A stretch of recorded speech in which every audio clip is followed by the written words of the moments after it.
Perjalanan ke Taif. Setelah Abu Thalib wafat, orang-orang Quraisy tidak melaksanakan wasiat yang telah disampaikannya. Karena Abu Lahab ingin menggantikan posisinya sebagai pemimpin Quraisy, para pembesar Quraisy lainnya juga tidak rela melepaskan kepemimpinan kabilahnya sendiri. Demikian juga Abu Jahal sangat menginginkan pengaruh yang begitu besar dibandingkan yang lain dalam seluruh suku Quraisy. Itulah sebabnya setelah Abu Thalib dan Siti Khadijah radhiyallahu an wafat, mereka memanfaatkan kesempatan ini dengan mulai menyiksa dan menzalimi Rasulullah SAW. Bahkan lebih buruk lagi dari yang pernah mereka lakukan sebelumnya.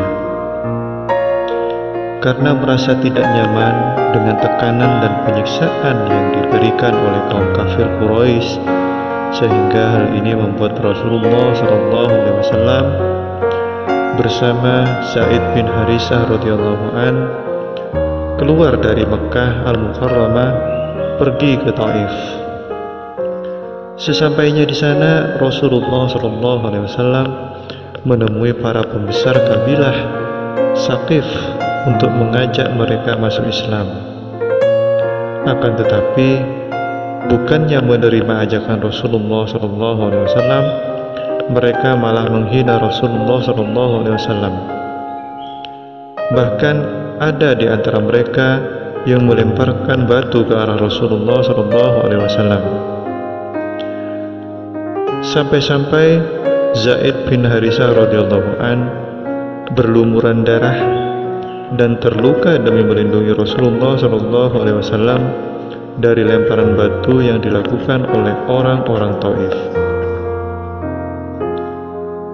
Maka dari itu, Rasulullah SAW dan Zaid radhiyallahu an mengurungkan niatnya dan kembali menuju Mekah. Mereka singgah di sebuah tempat yang bernama Batnu Nahlah. Di sanalah ketika Khatamul Anbiya, Rasul As-Suqalain yang diutus untuk bangsa jin dan manusia, membaca surat Ar-Rahman. Sekelompok jin datang dan mendengarkan beliau. Setelah itu, para jin beriman kepada Rasulullah SAW.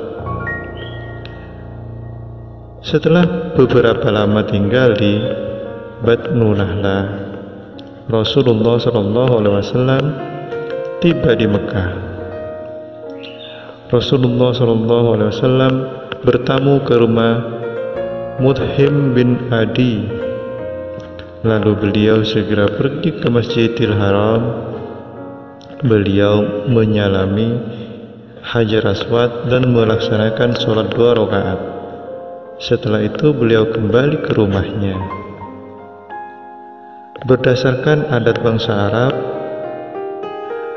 Mut'im berusaha sangat keras untuk menjaga dan melindungi Rasulullah SAW dengan cara berjalan mengelilingi Rasulullah SAW bersama dengan anak dan beberapa pesuruhnya.